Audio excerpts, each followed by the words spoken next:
Ato anatin'ny faritra Matsiatra ambony no misy ny tanànana Ambalavao Tsienimparihy. 520 km miala ny Fianarantsoa mianatsimy raha ny marina kokoa. Andalovana amin'ity lalam-pirenena fa fito ity. Anisan'ny tena mampiavaka ity tanàna ity ny fananana orinasa manotona divay ny toka 403. Eo ihany koa ny fananana ireo toerana maro azo tsidihana sy manatantara toa ny Fandana, Amondrombe Ambomahamasina, Anjaha-parka, Andringitra. Tsy izay ihany nefa fa vao maheno ianao hoe Ambalavao dia malaza ihany koa ny Lamba Landy.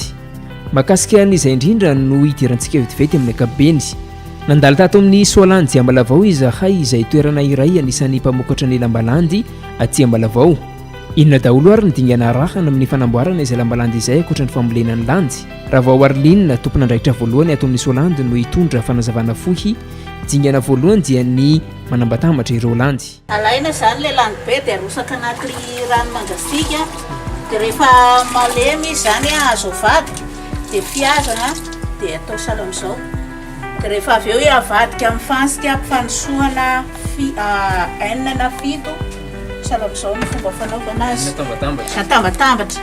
Izao zany ny fomba fanaovana azy, atambatambatra sala amin'io. Rehefa avy nanambatambatra ireo landy isika hazo sosiny enina io eo dia ahahy ary miroso amin'ny fandrahoana amin'izay ary averina ahahy indray ahelo isika ty amin'ny faritra Betsileo. Avy eo dia mikarakara ny hodikazo izay handokoana ny Lamba Landy.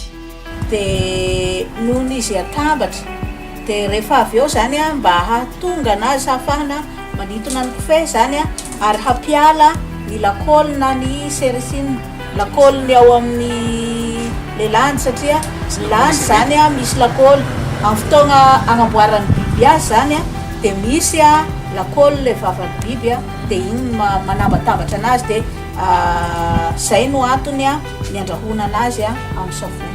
Ny landy rehefa masaka ato zany dia rehefa vita sasany amin'ny rano be dia ahelo na ahahy dia manome sala amin'izao.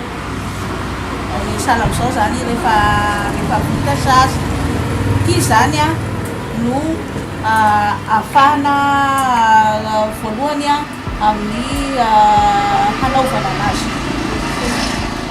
Rehefa vita ny fikarakarana n'ilay hodikazo izay ahafahana mandoko azy dia miroso isika amin'ny famofohana azy izay avina hahy iny ary miroso ihany koa amin'ny fambolesana indray ary mandoko. Nato manome loko grenat zany ty. Ny fomba fikarakarana anazy dia ny totoana sala amin'ny teo aloha totoana dia rehefa avy totoana dia alona ao anaty rano dia rehefa hita hoe manome mamoaka loko izy zany rehefa mamoaka loko dia andrahoana dia avy eo atao ao ny kofehy dia manome couleur sala amin'ny